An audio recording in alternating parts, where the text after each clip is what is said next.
तो बच्चों, मैं फिर से एक बार आ गया हूँ अपने YouTube channel chemistry SK Jha में। ओके, जेक जो है अपना मॉडल पेपर जो है जारी कर दिया है, और इसमें क्या है, एक ऑब्जेक्टिव और दूसरा सब्जेक्टिव है।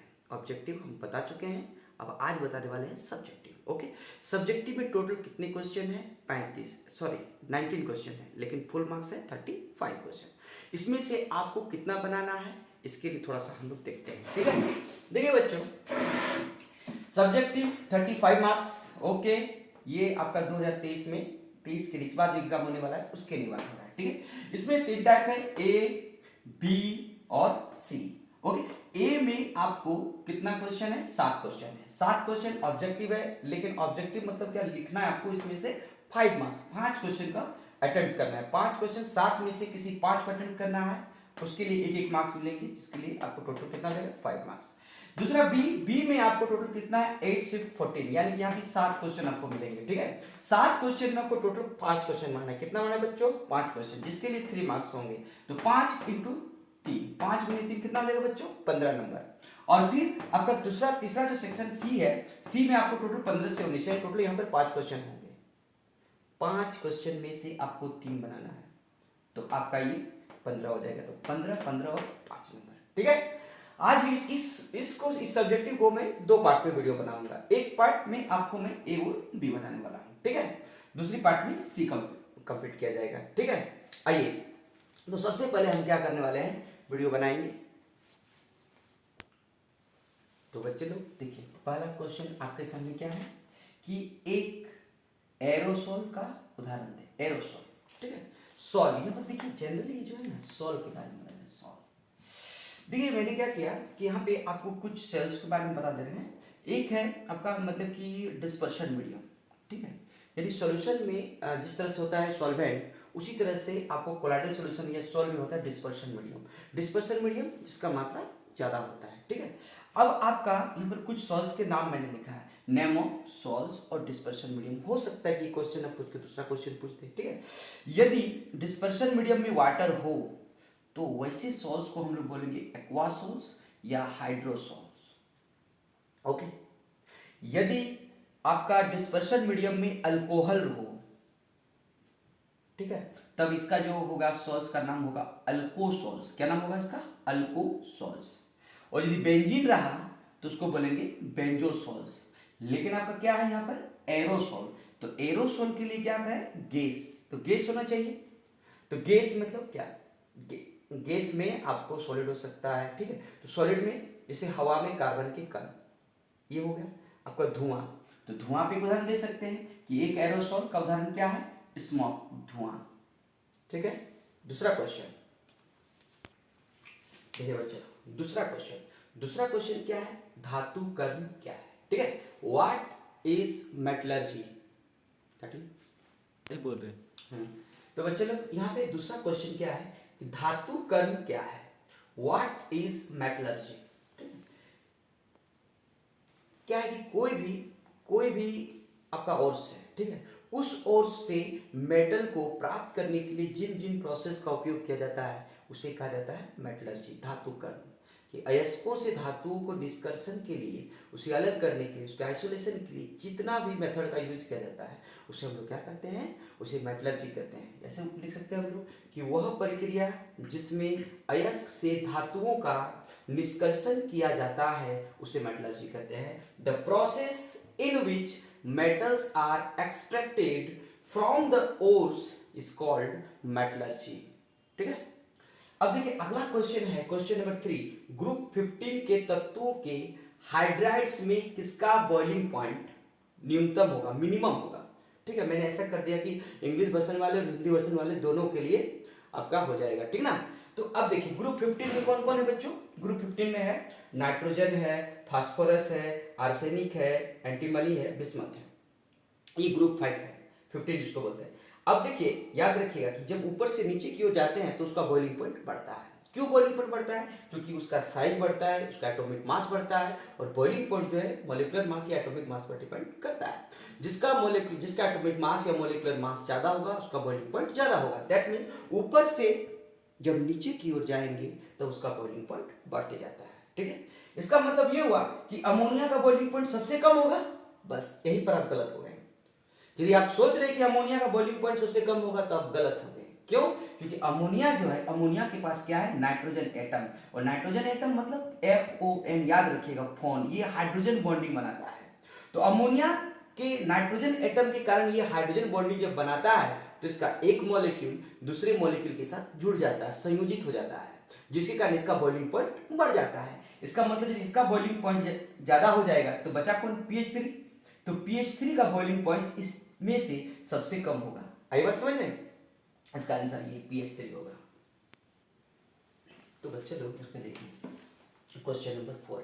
4 में क्या है, Mn2 प्लस में कितने अयुग्मित, इसको इंग्लिश से बोलते हैं अनपेयर्ड इलेक्ट्रॉन मौजूद, मौजूद मतलब प्रेजेंट है। Mn2 प्लस में कितने अनपेयर्ड इलेक्ट्रॉन है इसको बताना है।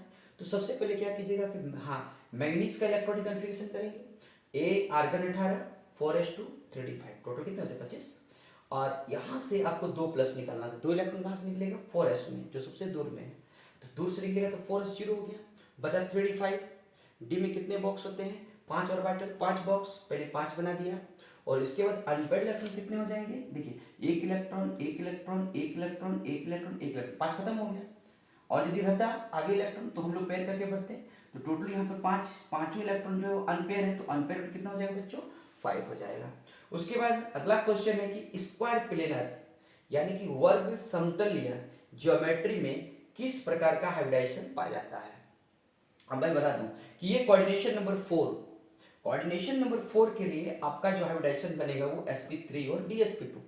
लेकिन बात हो रहा है कि यदि टेट्राहेड्रल पूछता है तो sp3 लिखते हैं, और स्क्वायर प्लेनर पूछ रहा है इसलिए क्या हो जाएगा dsp2।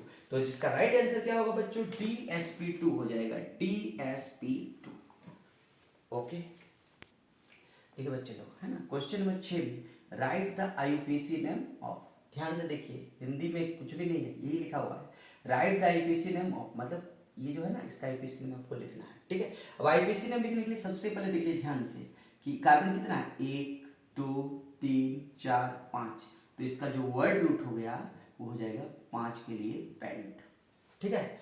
अब देखिए यहाँ पर इनके बीच में सब में सिंगल बॉन्ड है, तो सिंगल बॉन्ड है तो इसका जो प्राइमरी सफिक्स होगा बच्चों वो होगा ANE, ठीक है। अब बच गया सेकेंडरी सफिक्स, तो सेकेंडरी सफिक्स के लिए आपके पास फंक्शनल ग्रुप कौन कौन है, एक फंक्शनल ग्रुप है CH3, एक फंक्शनल ग्रुप है OH, और एक है CHO।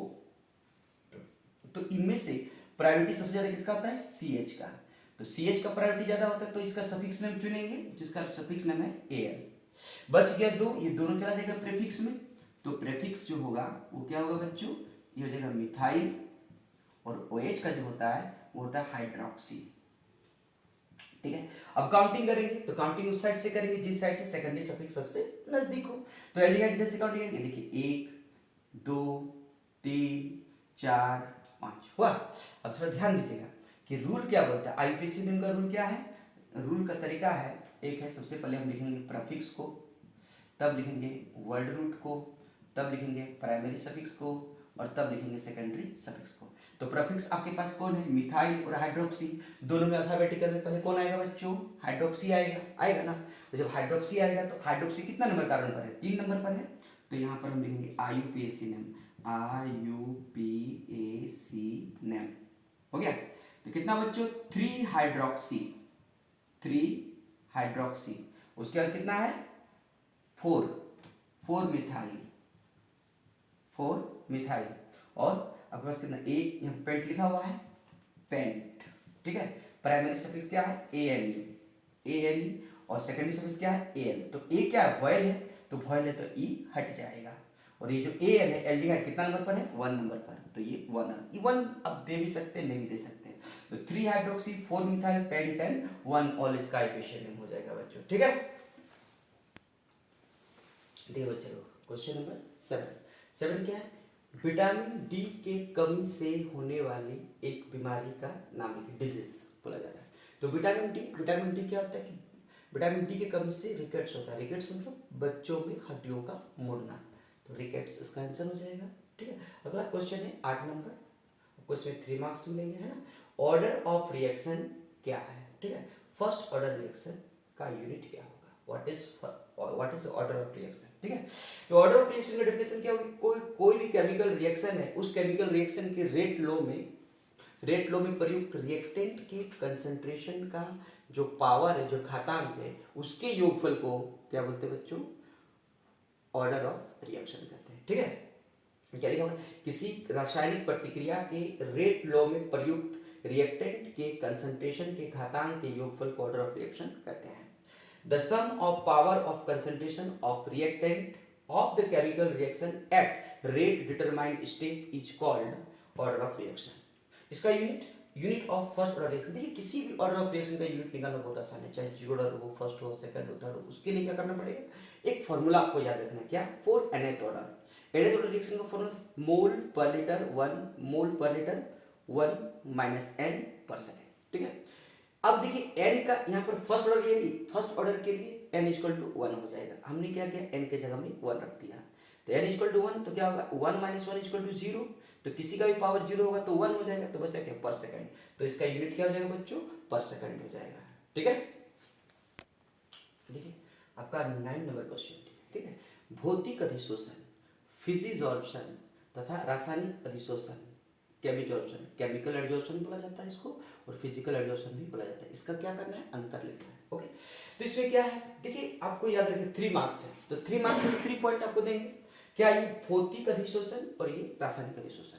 भौतिक अधिशोषण क्या है कि वो अधिशोषण जिसमें अधिशोषित पदार्थ अधिशोषक के सतह पर weak van der Waals force हो जाता है। अधिशोषक पदार्थ, अधिशोषित और अधिशोषक का समझ लीजिए, जैसे कि आपके पास आलू चॉप है, आलू चॉप में चटनी गिराई, ठीक है, तो चटनी क्या हो गया, अधिशोषित पदार्थ हो गया, और आलू चॉप जो है वो क्या हो गया, अधिशोषक हो गया, ठीक है। तो अधिशोषक के सतह पर अधिशोषित पदार्थ जो कमजोर यानी weak van der Waals force द्वारा जुड़ा रहता है, जबकि आपका केमिकल एडजॉर्प्शन में क्या है, केमिकल बॉन्ड जैसे मजबूत बलों द्वारा जुड़ा रहता है। कौन, वह अधिशोषण जिसमें अधिशोषित पदार्थ अधिशोषक के सतह पर केमिकल बॉन्ड जैसे मजबूत बलों द्वारा जुड़ा रहता है। दूसरा कि क्या ये रिवर्सिबल, ये क्या है, यह रिवर्सिबल प्रोसेस है और यह इरिवर्सिबल प्रोसेस है।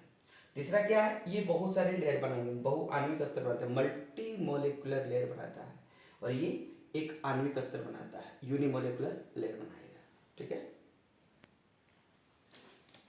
बच्चे लोग ये देखिए 10वां नंबर क्वेश्चन जो है ना, कंप्लीट दीज रिएक्शंस है ना, कंप्लीट दीज रिएक्शन, अभिक्रियाओं को पूरा करें। ये ऑर्गेनिक केमिस्ट्री का रिएक्शन है, ठीक। ऑर्गेनिक केमिस्ट्री में देखिए यहाँ पर डबल बॉन्ड है, HBr है, हेलोजन एसिड है, ये मार्कोनिकॉप्स रूल को फॉलो कर रहा है, ठीक है ना। देखिए यहाँ पर यदि परऑक्साइड रहता तो एंटी मार्कोनिकॉप्स हो जाएगा, लेकिन यहाँ पर क्या है, हेलोजन एसिड है और अल्कीन है, तो ये आपका हो गया मार्कोनिकॉप्स रूल। तो पहला क्वेश्चन का आंसर मैं यहाँ पर दे रहा हूँ, ठीक ना। देखिए यहाँ पर आप इसको ओपन कर लीजिएगा तो और अच्छा होगा, नहीं ओपन कीजिएगा तो कोई बात नहीं है, आप यहाँ पर जरूर ओपन कीजिए CH2, तभी बेहतर होगा, है ना, CH2। अब क्या है, हेलोजन एसिड, मार्कोनिकॉप्स रूल, नेमिक रिएक्शन याद कीजिए। मार्कोनिकॉप्स रूल क्या है कि यदि अनसिमेट्रिकल अल्कीन है, यस है, हेलोजन एसिड का हाइड्रोजन एटम उस कार्बन से जाके जुड़ेगा जिसमें सबसे ज्यादा हाइड्रोजन हो। याद रहे, इधर मत चले आइएगा, यहाँ पर ये डबल बॉन्ड है, ये कार्बन और ये कार्बन, इसमें चेक करना है।